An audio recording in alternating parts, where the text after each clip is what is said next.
Hello मेरे प्यारे बच्चों, कैसे हैं आप। आज समय आ गया जिसका इंतजार था। क्लास 12 2025। तो आज से हम लोग रेगुलर लगे रहेंगे आपके साथ। तो आज हम आपके साथ कुछ क्वेश्चन, इंपॉर्टेंट क्वेश्चन जो एमसीक्यू बेस्ड है, उसको लेके आए हैं। आज उसको समझेंगे और बनाएंगे भी। तो आइए, सबसे पहले यहाँ आपके सामने स्क्रीन पे कुछ नोटिस है जो कि इंपॉर्टेंट है। और नोटिस जो कि आपको मालूम है कि सर, जो बोर्ड में इंफॉर्मेशन जो क्वेश्चन को लेके होता है, उससे रिगार्डिंग इंस्ट्रक्शन है आपके सामने कि ऑल क्वेश्चन पेपर, जितना भी ऑल द क्वेश्चन, जितना भी क्वेश्चन होगा वो सारा का सारा आपको अटेम्प्ट करना है इसमें। और क्वेश्चन है आपका टोटल 38 क्वेश्चन। ये टोटल 5 सेक्शन में बटा हुआ है। जो आपका क्वेश्चन 38 है, आपका जो सेक्शन ए है वो एमसीक्यू बेस्ड है हीरो। जो सेक्शन ए है वो एमसीक्यू बेस्ड है। तो आज का जो हमारा वीडियो होगा बेसिकली एमसीक्यू बेस्ड ही है। इट मींस सेक्शन ए पे ही बेस्ड होगा। उसमें क्वेश्चन नंबर 1 to 18 है जो एमसीक्यू है, और 19 और 20 जो है सेशन रीजन बेस्ड क्वेश्चन है। 2 क्वेश्चन आपका, लेकिन वो भी 1 मार्क्स ही है। तो टोटल हो गया आपका 20 क्वेश्चन सेक्शन ए में। सेक्शन बी है आपके सामने। सेक्शन बी जो कि वेरी शॉर्ट आंसर क्वेश्चन है, जो 21 से 25 के बीच, क्वेश्चन नंबर 21 to 25, ये 2 मार्क्स का क्वेश्चन होगा। तो ये सारा जानकारी भी जानना जरूरी है कि सर कितना नंबर ऑफ क्वेश्चन आ रहा है और कितने मार्क्स का आ रहा है।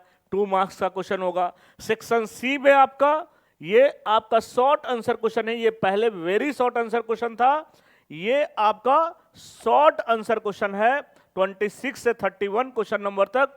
ये आपका 3 मार्क्स का क्वेश्चन होगा।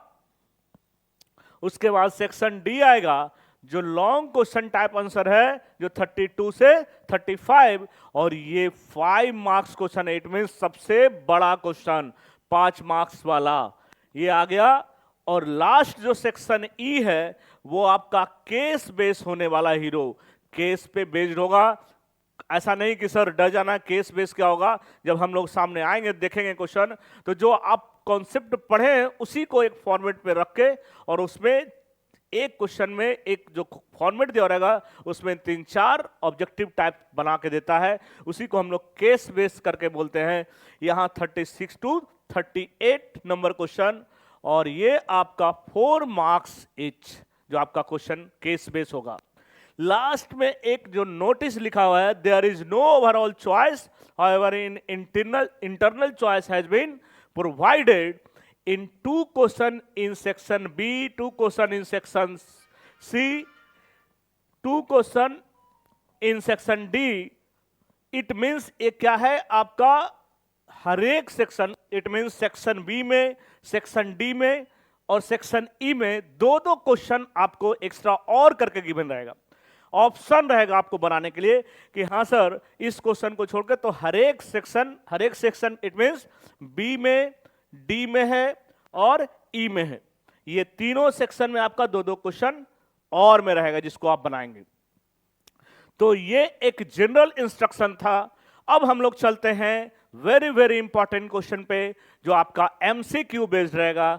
तो चलिए हम लोग चलते हैं सीधे क्वेश्चन पे। सेक्शन ए जो आपका होने वाला है, क्वेश्चन नंबर 1 to 18 जो होगा वो प्रॉपर एमसीक्यू बेस्ड, और बताए थे कि 2 क्वेश्चन 19 और 20 एसेशन रीजन होगा, लेकिन वो भी एमसीक्यू में ही आएगा 1 to 20।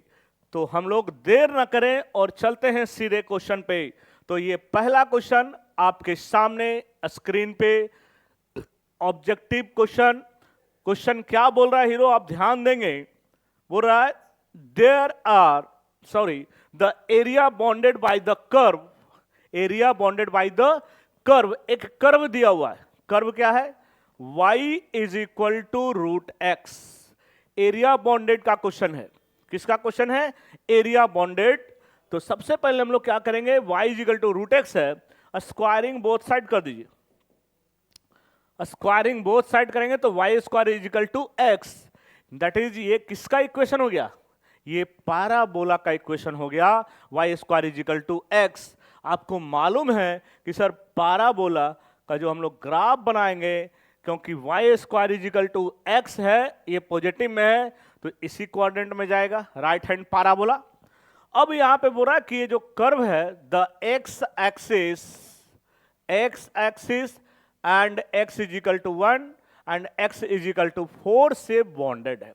एक्स एक्सिस आपका ये हो गया, ये वाई एक्सिस हो गया, तो एक्स एक्सिस से बॉन्डेड है, और दूसरा बोला x is equal to 1, x is equal to 1 का ग्राफ यहां बनेगा, एक्स इजिकल टू 1, और एक है x is equal to 4, y axis के पैरेलल ही जाएगा, ये एक्स इजिकल टू 4 का। अब जो बोला है आपसे एरिया निकालना है बॉन्डेड बाय द कर्व, इस कर्व में बॉन्डेड किससे, एक्स एक्सिस से, एक्स एक्सिस, दूसरा एक्स इजिकल टू 1 और एक्स इजिकल टू 4। तो जो आपका बॉन्डेड रीजन हो गया हीरो, वो आपका हो गया ये पार्ट, इसी का एरिया निकालना है, इसी का एरिया निकालना है। क्वेश्चन तो 1 मार्क्स है, लेकिन कॉन्सेप्ट छिपा हुआ है इसमें, कभी कभी होगा। तो यहां पे हम लोग क्या करेंगे, अगर इसका एरिया निकालना है तो आपको इंटीग्रेट करना पड़ेगा, है ना, कि कहां से कहां सर, लिमिट कहां से कहां लगाएंगे, तो 1 से लेके 4 तक जाएगा। हम लोग को एरिया निकालना है, क्या करना है, एरिया निकालना। तो क्या करेंगे, 1 to 4 जाएगा, upper lower limit 1, upper limit 4, और फंक्शन क्या है हमारे पास, रूट एक्स dx है, इसी को इंटीग्रेट करना है। क्या आप इंटीग्रेशन कर सकते हैं इसका, ये रूट एक्स का मतलब है x पे पावर हाफ, ये 1 से लेके 4 है dx। एक फार्मूला आप जानते हैं x to the power n का इंटीग्रेशन, मालूम होगा आपको कि x to the power n रहे तो उसका इंटीग्रेशन क्या होता है, x to the power n plus 1 by n plus 1। इसी फार्मूला का हम लोग यूज यहां पे करेंगे, तो ये हो जाएगा x पे पावर हाफ, जो भी है उसमें 1 ऐड कर लो, तो हाफ प्लस 1 कर लेंगे तो कितना हो जाएगा, 3/2, तो यहां हो जाएगा 3/2, और जो पावर ऊपर जाता है वही पावर नीचे लिखाता है, यहां भी 3/2, और ये ब्रैकेट क्लोज, और जो लिमिट है उसको हम लोग लिख देंगे 1 to 4। अब इसको बस कैलकुलेट कर लेना है कि सर अब क्या करें। सबसे पहले तो ये 2/3 बन के बाहर निकल गया, ये जो नीचे कांस्टेंट है ये रेसिप्रोकल होगा 2/3 करके बाहर। अब यहां x के प्लेस पे एक बार upper limit minus lower limit होता है हीरो, तो एक बार आप x के प्लेस पे 4 को पुट करेंगे, 4 to the power 3/2 माइनस 1 पे पावर 3/2। अब इसको सोल्व कर लीजिए, ये 2/3 4 पे पावर है तो इसको लिख सकते हैं 2 का स्क्वायर। जैसे ही आप लिखेंगे 2 का स्क्वायर और पावर पावर मल्टीप्लाई हो जाता है हीरो, माइनस 1 पे पावर 3/2 रहे या 1 पे पावर 1 लाख रहे, कोई फर्क नहीं पड़ता है, तो इसका वैल्यू 1 होगा। अब यहां पे क्या हो जाएगा, पावर पावर कैंसिल, यहां हम लोग क्या करेंगे, सॉरी ये एक कैंसिल हो गया, 2/3 और यहां 2 का क्यूब 8 माइनस 1, 8 माइनस 1 7, 7 2 जा 14/3 स्क्वायर यूनिट हो जाएगा क्योंकि एरिया है। अब ऑप्शन में देखिए 14/3 दिया हुआ है, option number C, option number C को गौर करिए, 14/3। तो ये पहला क्वेश्चन कंप्लीट हुआ। तो ऑब्जेक्टिव में कोई क्वेश्चन थोड़ा बड़ा भी होगा, कोई क्वेश्चन छोटा होगा, उस तरीका से हम लोग सारे क्वेश्चन को बनाएंगे समझते हुए। तो ये हमारा फर्स्ट क्वेश्चन कंप्लीट हुआ हीरो। चलिए चलते हैं नेक्स्ट क्वेश्चन की तरफ। क्वेश्चन नंबर सेकंड, ये देखिए जो सेकंड नंबर क्वेश्चन है, क्वेश्चन देखते के साथ आप बता दीजिएगा क्या है क्वेश्चन। करा sampling which provides for a known non zero equal chance selection is. Equal chance selection होने का आपके पास ऑप्शन है systematic sampling, convenience sampling, quota sampling, purposive sampling. ये आप क्लास 11th में भी पढ़े थे, जब आप स्टार्ट्स पढ़े थे वहां पे सैंपलिंग में ये सारा टाइप बताए थे। तो जो जिसमें इक्वल चांस होगा ये आपका सिस्टमेटिक में होगा, क्योंकि सिस्टमेटिक में क्या होता है, एक सीक्वेंस में हम लोग क्या करते हैं, सिलेक्शन करते हैं। जैसे अगर मान लीजिए टोटल 100 स्टूडेंट्स है तो सिलेक्शन करने का वे होता है कि हम रोल नंबर 10-10 का डिफरेंस ले रहे हैं, कि अगर फर्स्ट को उठाएं तो फिर 10, फिर 20, फिर 30, फिर 40, इस तरीका से एक सिस्टमेटिक ऑर्डर को फॉलो करते हैं तो वहां पे इक्वल चांस होता है। बाकी कन्वेनियंस जो कि अपने कन्वेनियंस के अकॉर्डिंग, अपने सुविधा के अकॉर्डिंग यहां पे सैंपलिंग करते हैं तो ये नहीं होगा हीरो। कोटा सैंपलिंग जिसमें कि कोई स्पेशल कोटा लग जाता है, जैसे कैसे बोलते हैं कि सर यहां पे फिक्स्ड है, रिजर्व है ये, इसके लिए इतना %, तो ये भी नहीं होगा। यहां भी इक्वल चांस नहीं होगा सिलेक्शन का। परपोसिव अपने पर्पस के अकॉर्डिंग यहां पे सैंपलिंग करते हैं तो ये इसमें भी इक्वल चांस नहीं है। तो एक ही ऑप्शन बच रहा है सिस्टमेटिक, जिसमें इक्वल चांस है सिलेक्शन होने का, तो आपका ऑप्शन ए होगा। चलिए चलते हम लोग नेक्स्ट क्वेश्चन की तरफ। क्वेश्चन नंबर 3 जो कि आपके सामने है, the cost function of the manufacture is given by, cost function given है हीरो इन रुपीज, पूरा which of the following statement is correct based on the above information. तो यहां पे स्टेटमेंट गिवन है, उसी के बेस पे आपको बताना है कि कौन सा स्टेटमेंट सही है। तो स्टेटमेंट में आपकी बात हो रहा है हर एक में मार्जिनल कॉस्ट को लेके। किसको लेके हो रहा है? Marginal cost, marginal cost, marginal cost. हम लोग क्या करेंगे, पहले मार्जिनल कॉस्ट निकालेंगे, उसके बाद बात हो रहा है इंक्रीजिंग और डिक्रीजिंग से बेस्ड कि कहां पे वैल्यू हमारा इंक्रीज करेगा और कहां पे डिक्रीज करेगा। तो सबसे पहला काम है आपको मार्जिनल कॉस्ट निकालना। मार्जिनल कॉस्ट निकालने के लिए सबसे पहले जो गिवन है क्वेश्चन में, कॉस्ट फंक्शन दे रखा है x³ - x² + 2x। Marginal cost अगर निकालना है आपको, आपको पता है हम लोग क्या करते हैं, डिफरेंशिएट करते हैं कॉस्ट फंक्शन को। तो डिफरेंशिएट कर दीजिए, कॉस्ट फंक्शन आपका क्या दिया हुआ है, x³ - x² + 2x/dx। जब आप इसको डिफरेंशिएट करिएगा तो मार्जिनल कॉस्ट क्या आ जाएगा हीरो, यहां 1/3 कांस्टेंट है, पहले बाहर कर दिए, x³ का हो जाएगा 3x² - 2x + 2, क्योंकि x का 1, तो ये 3 कैंसिल हो जाएगा और मार्जिनल कॉस्ट आपका निकल के आ गया x² - 2x + 2। अब बात कर रहा है इंक्रीजिंग और डिक्रीजिंग का, हम क्या करेंगे, इस मार्जिनल कॉस्ट को हम लोग अगेन डिफरेंशिएट करेंगे और इसको 0 से इक्वेट करेंगे, जिससे कि हमारा क्रिटिकल वैल्यू x निकल के आ जाएगा। तो मार्जिनल कॉस्ट को अगेन डिफरेंशिएट करिएगा तो आपका आ जाएगा 2x - 2 = 0, यहां से x = 1 आ गया, एक वैल्यू x = 1। अब आपका रेंज भी उसी के बीच में पूछ रहा है कि 0 to 1 के बीच में। यहां x क्या है, कॉस्ट फंक्शन दिया हुआ, नंबर ऑफ कमोडिटी, जो कि कभी भी निगेटिव नहीं हो सकता है। तो यहां पे नंबर लाइन पे इसको हम लोग जब दिखाएंगे कि सर कहां से कहां इंक्रीजिंग और डिक्रीजिंग होगा, तो यहां 1, यहां 0, -∞, ये +∞। तो निगेटिव में तो जाएगा नहीं, नंबर ऑफ कमोडिटी 0 तक हो सकता है, लेकिन कभी होगा कि सर जो कमोडिटी है वो माइनस में, तो इधर तो पॉसिबल नहीं है। तो यही दो इंटरवल में हमको चेक करना है, 0 से 1 और 1 to +∞।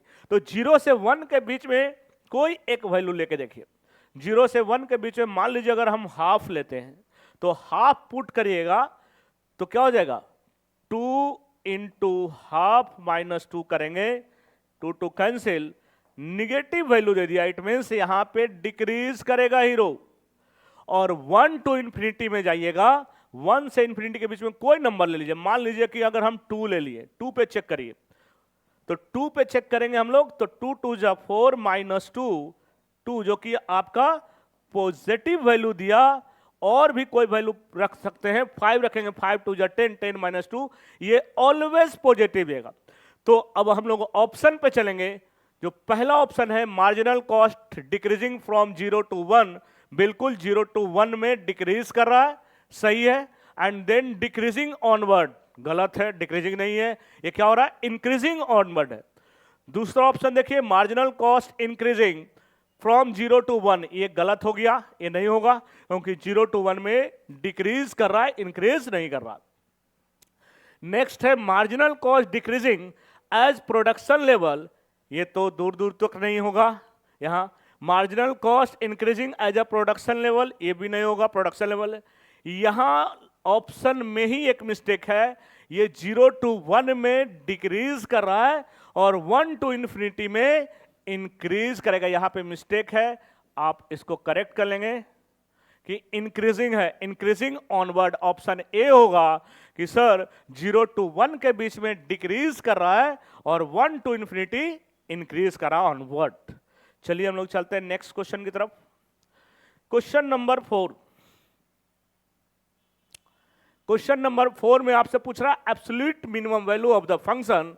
एक फंक्शन आपको गिवन है और एब्सोल्यूट मिनिमम वैल्यू पूछ रहा है। क्या करेंगे हम लोग, सबसे पहले जब इस टाइप का क्वेश्चन है, जो फंक्शन गिवन है आपके पास 4x minus half x square, इसको डिफरेंशिएट करेंगे हीरो, एफ डैश एक्स निकालेंगे और उसको 0 से इक्वेट करेंगे, वहां से मेरा एक वैल्यू मिलेगा। बाकी दो वैल्यू आपका यहां इंटरवल में दिया हुआ है, ये तीनों वैल्यू को उस फंक्शन में हम पुट करके देखेंगे और मिनिमम पूछ रहा तो मिनिमम देखेंगे, मैक्सिमम पूछता तो मैक्सिमम।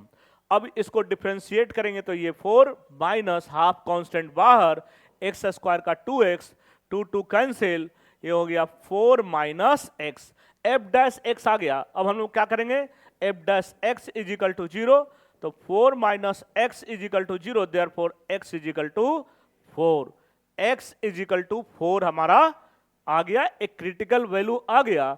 और दो वैल्यू यहां आपको दिया हुआ इंटरवल में -2 और 9/2, ये तीनों वैल्यू को आप इस फंक्शन में पुट करके देखिए एक एक कर, और जो सबसे मिनिमम आएगा वही हमारा आंसर होगा।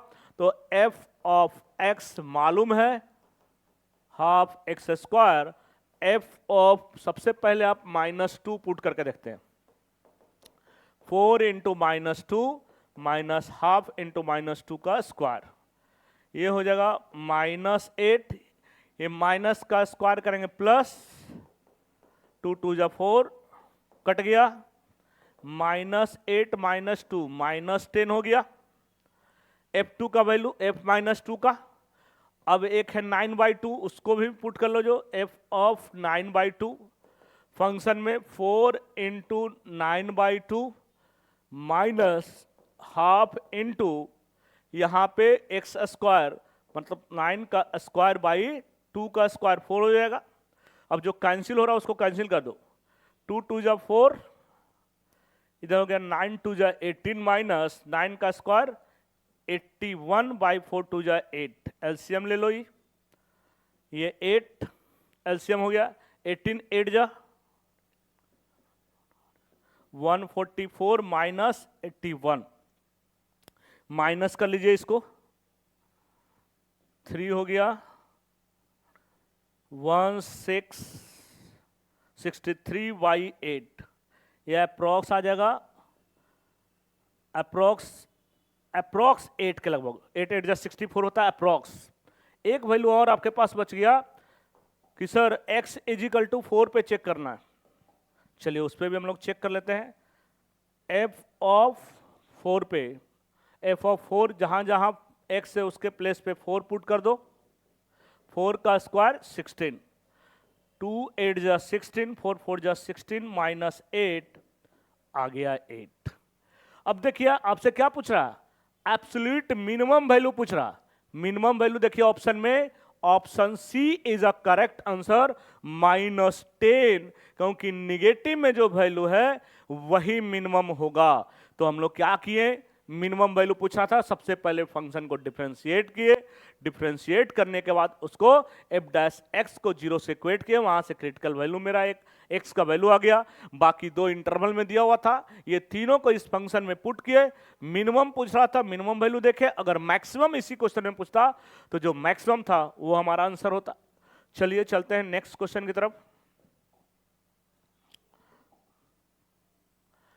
नेक्स्ट क्वेश्चन है, for the purpose of t-test of the significance, a random sample of the size 2025 is drawn from a normal population, then the degree of freedom, आपसे पूछ रहा है डिग्री ऑफ फ्रीडम, क्या पूछ रहा है, डिग्री ऑफ फ्रीडम।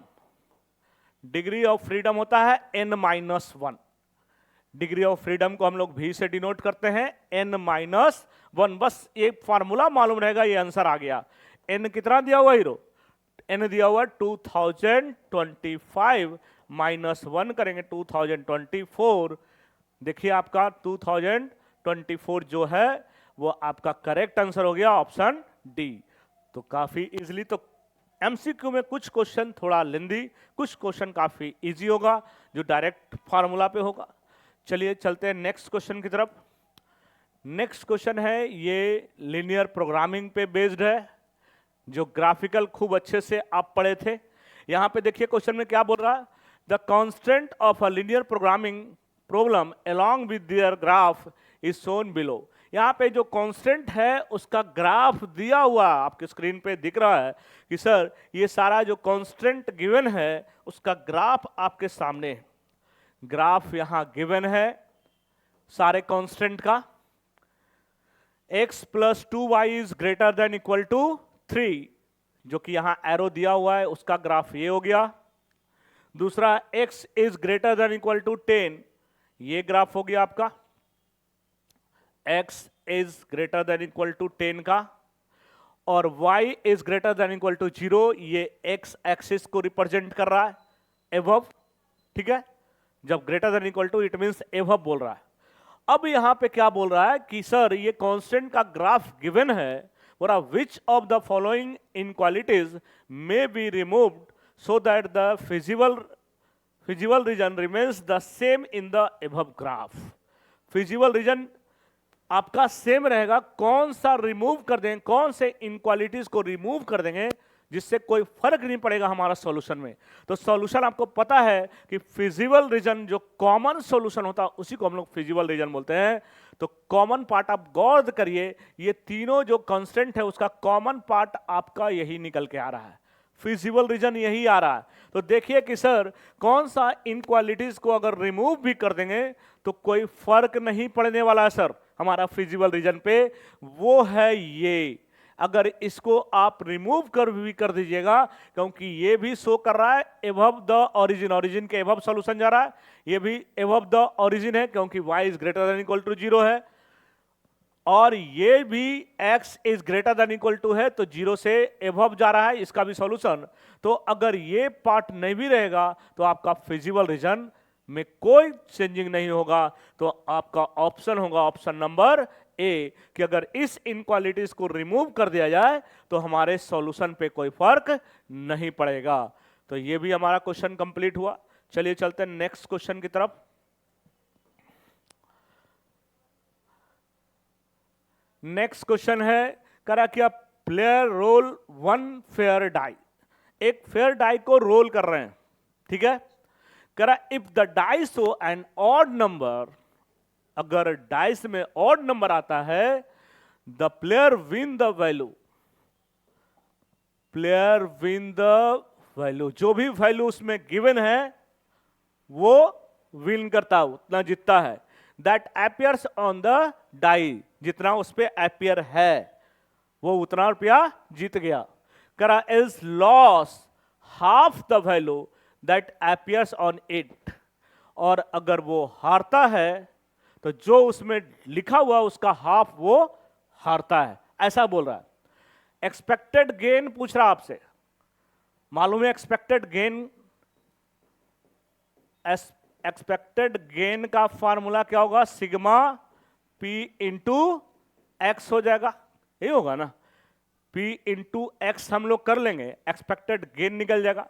तो सबसे पहले आपको क्या करना पड़ेगा, अगर सिंपल स्पेस अगर इसका देखा जाए तो डाइस को थ्रो करेंगे 1 2 3 4 5 6, यही पॉसिबिलिटी है नहीं रो एक्स कि सर ये आने का संभावना। अब सब का प्रोबेबिलिटी क्या हो जाएगा, P ऑफ x निकालेंगे तो इसका भी 1/6, इसका भी 1/6, सबका 1/6 ही होगा चांस आने का, इसका भी 1/6, 1 2 3 4 5 6, सब का आने का चांस इक्वल होगा। अब यहां पे एक बात बोला है कि ऑड नंबर, ऑड नंबर आपका इसमें कौन कौन है, 1 3 5, इसमें उतना ही आएगा जो गिवन है, उतना ही पैसा वो कमाएगा। तो अगर 1 आएगा तो 1 रुपया का प्रॉफिट, अगर 3 आया तो 3, 5 आया तो 5। लेकिन अगर 2 आ गया डाइस में बोल रहा है तो उसका हाफ उसको लॉस हो जाएगा, तो -1 हो जाएगा एक्सपेक्टेड वाला एक्स जो होगा। यहां 4 का हाफ -2 रुपया का लॉस हो जाएगा, यहां 6 का हाफ -3 रुपीज, जितना आएगा उसका हाफ उसको लॉस हो जाएगा। वही बोल रहा है इसमें कि कहां पे उसको प्रॉफिट होगा, कहां पे जीतेगा, कितना रुपया जीतेगा, जितना उसमें लिखा होगा उतना वो जीत जाएगा। 135 इतना रुपया वो उसको हो गया, लेकिन अगर 246 आ गया तो उसका हाफ उसको लॉस हो जाएगा, इसलिए उसको माइनस से इंडिकेट कर दिए, ये माइनस से इंडिकेट कर दिए। अब एक्सपेक्टेड गेन में क्या होगा, ये दोनों को हम लोग मल्टीप्लाई कर लेंगे और सिग्मा का मतलब उसको सम कर लेंगे, हमारा एक्सपेक्टेड गेन आ जाएगा हीरो। तो एक्सपेक्टेड गेन में हम लोग क्या करेंगे, फार्मूला लगा देंगे, expected gain is equal to 1/6 into 1 plus यहां -1 into 1/6 plus 3 into 1/6 plus -2 into 1/6 plus 5 into 1/6 plus एक और बच गया 3 -3 है, -3 इंटू 1/6।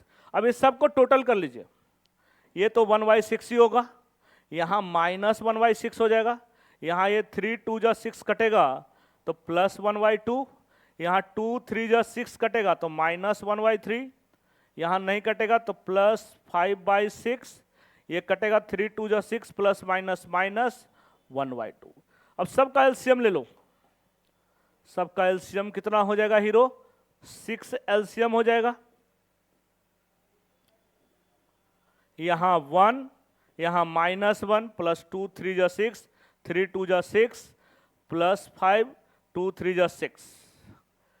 अब जो कैंसिल हो रहा है उसको कैंसिल कर दीजिए, -1 +1 गया काम से, +3 -3 गया काम से, 5 -2 3/6 कट जाएगा, 3 2 जा 6, 1/2 is correct answer, option number C. Expected gain पूछ रहा था, हम लोग क्या किए इस क्वेश्चन में, P इंटू एक्स कर लिए, उसका सिग्मा फार्मूला लगाए और हमारा आंसर आ गया। चलिए चलते हैं हम लोग नेक्स्ट क्वेश्चन की तरफ। क्वेश्चन नंबर 8, क्वेश्चन नंबर 8 में है, the original cost of the machine if ₹12 lakh, original cost machine का गिवन है hero, and the scrap value of the machine after the useful life of 3 years, 3 साल के बाद बोल रहा है कि उस मशीन का जो स्क्रैप वैल्यू लगाया गया है वो लगाया गया 3 lakh. Then the book value of the machine at the end of 2 years, book value पूछ रहा है कि क्या अभी उसका रिसेंट वैल्यू होगा। आपको क्या निकालना पड़ेगा, डिप्रिसिएशन निकालना पड़ेगा, कितना डिप्रिशिएट कर रहा है ना, डिप्रिसिएशन वैल्यू निकालना पड़ेगा। डिप्रिसिएशन वैल्यू क्या हो जाएगा इसका, जो हमारा अभी कॉस्ट वैल्यू है C minus S/N, cost value है 12 लाख, अब माइनस स्क्रैप वैल्यू है 3 लाख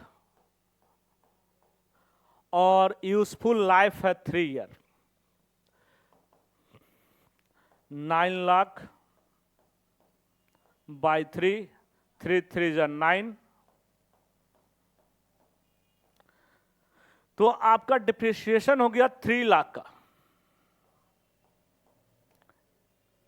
तो 2 साल के बाद पूछ रहा है, ये ईयरली है, आफ्टर 2 ईयर बुक वैल्यू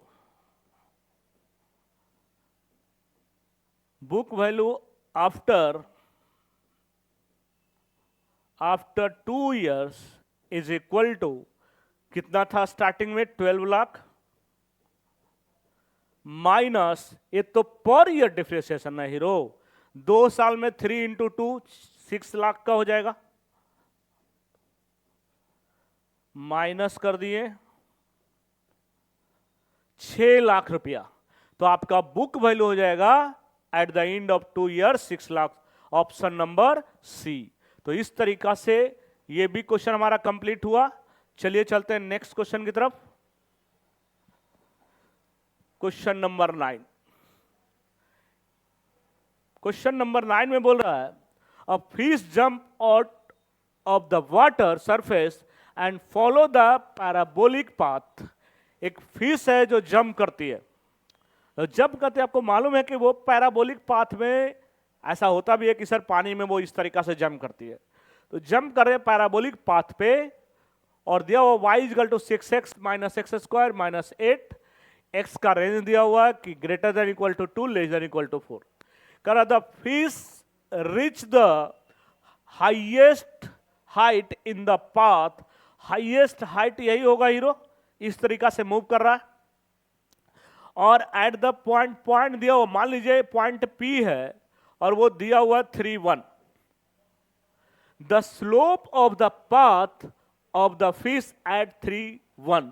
इस पॉइंट पर का स्लोप पूछ रहा है। स्लोप का मतलब ये टैंजेंट पूछ रहा है हीरो आपसे। तो कैसे निकलेगा सर? आपको इस लाइन का इक्वेशन दिया हुआ है y is equal to 6x minus x square minus 8। हम लोग स्लोप निकालने के लिए क्या करेंगे? जिसको टैंजेंट बोलते हैं dy बाई dx निकाल लेंगे। जैसे ही dy बाई dx निकालेंगे तो 6 माइनस 2x, ये कांस्टेंट 0 हो जाएगा। dy बाई dx आ गया। अब हमको बोला इस पॉइंट पे स्लोप क्या होगा? एट पॉइंट 3 1 पे। चलिए हम लोग निकाल लेते हैं कि एट द पॉइंट स्लोप क्या पूछ रहा है? Slope of at the point 3 1 dy by dx at 3 1 पे क्या होगा भाई? dy by dx। तो आप देखिए यहां x है तो x के प्लेस पे 3, अगर y रहता तो उसके प्लेस पे 1 पुट करते। 6 माइनस 2 इंटू एक्स के प्लेस पे 3, 6 माइनस 6 0। तो आपका dy by dx it means slope होगा 0। कहां पे? पॉइंट 3 1 पे, जो हाईएस्ट पॉइंट पे जब फिश होगा तो वहां पे स्लोप क्या होगा? 0। ऑप्शन नंबर ए आपका सही होगा, 0। चलिए चलते हैं नेक्स्ट क्वेश्चन की तरफ। नेक्स्ट क्वेश्चन है आपका, बोल रहा है in large consignment of electric bulb 5% of the batch of the battery are defective.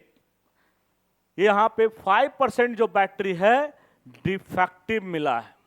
करा a random sample of 80 is taken for inspection with replacement. यहां देखो आ गया बाइनोमियल डिस्ट्रीब्यूशन का क्वेश्चन। विथ रिप्लेसमेंट बताए थे क्लास में कि विथ रिप्लेसमेंट का मतलब बाइनोमियल डिस्ट्रीब्यूशन का क्वेश्चन है। Then the variance of the number of defective in the sample. Variance पूछ रहा हीरो। वेरिएंस इक्वल टू क्या होता है? NP/Q। ये फार्मूला याद रहेगा तो क्वेश्चन बन जाएगा सर। तो यहां पे वही आपसे पूछ रहा है कि वेरिएंस क्या होगा, इसके लिए P और Q निकालना होगा। P जो आपको दिया हुआ कि कितना परसेंट, 5% है तो 5 बाई 100 हो गया। एक कटेगा कितना बार में? 20 टाइम्स 1 बाई 20 हो गया। फिर फेल होने का, डिफेक्टिव होने का, तो सक्सेस होने का क्या हो जाएगा? 1 में से माइनस कर लेते हैं तो 19 बाई 20 कितना हो गया? 19 बाई 20। और कितना है? 80 सैंपल है, n आपका दिया हुआ है 80। तो वेरिएंस का फार्मूला होता है NP/Q 80 into 1 by 20 into 19 by 20। Multiply कर लो हीरो। 24 जा कट जाएगा, फिर 4 5 जा 20। आंसर आ गया 19 बाई 5, जो कि आपका ऑप्शन नंबर बी में दिया हुआ है 19 बाई 5। तो ये बस फार्मूला मालूम रहना चाहिए कि वेरिएंस का फार्मूला यहां पे क्या लगेगा? NP/Q। तो इस तरीका से आज हम लोग 10 क्वेश्चन किए MCQ बेस्ड। नेक्स्ट सेक्शन में फिर हम लोग जो रिमेनिंग क्वेश्चन बचा है उसको लेके आएंगे और नया नया क्वेश्चन अब रेगुलर फ्लो में चलते रहेगा। तो आज के लिए इतना ही। Thank you, bye bye.